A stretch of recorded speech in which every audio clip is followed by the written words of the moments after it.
In April 2025, the United States launched yet another round of tariffs against China, this time under Trump's revived America First campaign. It was supposed to be a power move, Washington imposing harsh new duties on Chinese electric vehicles, batteries, solar panels, and consumer electronics. But what happened next wasn't the decisive trade war the U.S. expected. Instead, it was a quiet retreat. Within weeks, the White House began backpedaling, pausing retaliatory rounds and trying to soften its stance behind closed doors. Why? Because China had already shifted the global balance. The U.S. didn't back down because it wanted to. It did because it had no choice. Please take a moment to like and subscribe for more content. First, let's talk about the sheer scale of China's global trade network. As of 2025, more than 130 countries count China as their #1 trading partner. Not just the developing world, but core U.S. allies like Germany, Japan, and South Korea rely on Chinese manufacturing and supply chains. In Africa, China is embedded in infrastructure and mining. In Latin America, it's buying soybeans, copper, and lithium. Across Southeast Asia, it's the main export destination and investor. So when the U.S. tried to weaponize trade against Beijing, it found itself isolated. The rest of the world didn't join in, they just kept doing business with China. But it wasn't just China's friends that created this wall of resistance, it was Beijing's arsenal of retaliation.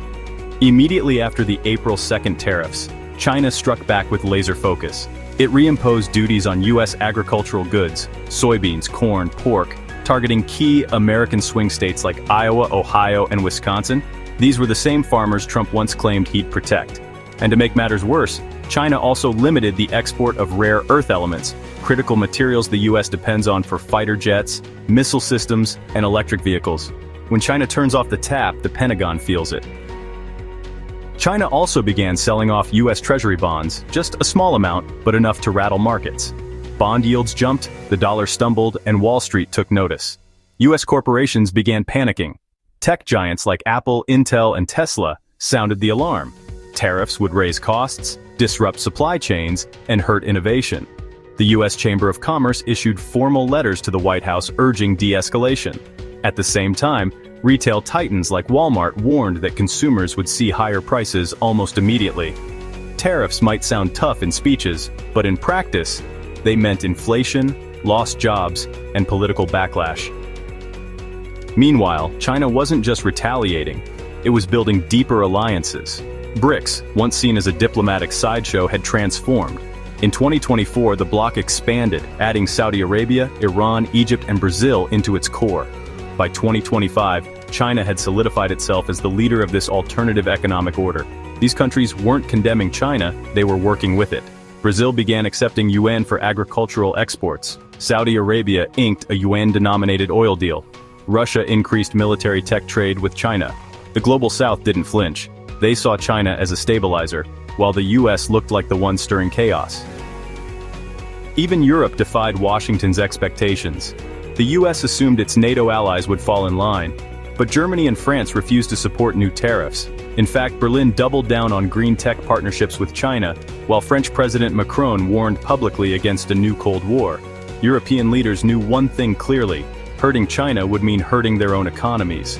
As America tried to pressure Beijing, China simply opened more doors. To Africa, to Latin America, to Southeast Asia. No loud threats, no drama, just business. China's quiet diplomacy was winning. Then there's the manufacturing reality. Despite all the talk of reshoring and decoupling, the truth is brutal. The United States still needs China. Whether it's lithium-ion batteries, solar panels, iPhones, or critical components for Boeing aircraft, China remains the global factory. The few alternatives, India, Vietnam, Mexico, either lack the scale, the infrastructure, or the speed. The United States tried to punish its biggest supplier while having no replacement. That's not leverage, that's self-inflicted damage. And let's not forget China's dominance in clean tech. By 2025, it controlled over 80% of the global EV battery supply chain. The United States wanted to compete in the Green Revolution, but tariffs on Chinese batteries and components only made American clean tech more expensive and slower to deploy. Once again, the United States was punishing itself. At home, the backlash was growing. Inflation ticked up. Electronics, appliances, even furniture got more expensive. The media turned. Bloomberg, WSJ, even CNBC ran headlines like "Tariffs hit us harder than China." Polls showed that over 60% of Americans oppose the new measures. Swing state voters, already exhausted by inflation, turned against the administration.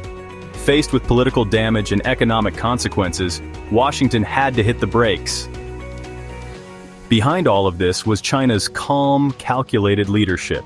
Xi Jinping didn't threaten or panic. Instead, China held summits, offered trade deals, and deepened regional cooperation. In contrast, the United States looked frantic, announcing tariffs one week, walking them back the next. China looked like the adult in the room, and the world noticed.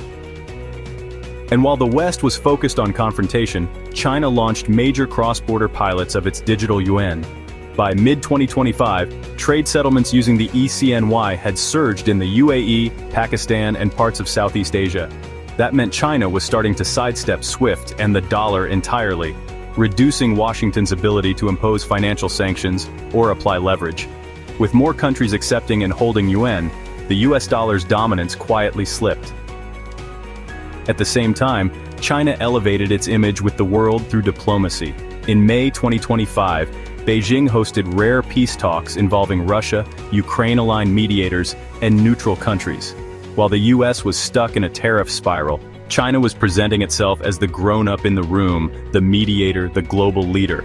This soft power translated into hard influence. More countries began viewing China not just as a trading partner, but as a force for global stability. And finally, one of the most underreported weapons in China's economic arsenal: control over global ports and logistics. Chinese firms like Costco and China merchants run or own stakes in ports from Sri Lanka to Greece to Panama. As the trade war intensified, US-linked shipments began facing subtle slowdowns. Longer clearance times, port delays, rising fees. It wasn't dramatic, but it was effective. Washington got the message. China could squeeze American commerce in ways tariffs could never reverse. Even longtime US allies in Asia, Japan, South Korea, and ASEAN nations, refused to take sides. Japan needed Chinese tourists. South Korea needed Chinese semiconductors. Indonesia and Vietnam were busy building trade parks with Chinese funding. No one wanted to choose a side, but if they had to, the economic logic pointed east. And that's the core of this story. China didn't have to yell, threaten, or escalate. It just kept building. More trade, more factories, more partnerships. It made itself too big to sanction, too central to exclude. So when Washington fired its latest tariff shot, the world didn't cheer. It sighed. And the US, once again, found itself outmaneuvered. Not because it wasn't powerful, but because China had quietly become more essential than ever. In the end, the tariff war collapsed. Not with a bang, but with a quiet concession. No flashy headlines. Just a muted policy shift, as Washington paused enforcement and reassessed the tariffs. But the reality was clear to anyone paying attention. China didn't bend. It didn't flinch. It simply forced the United States to bow. If you enjoyed this video, please like and subscribe for more future content.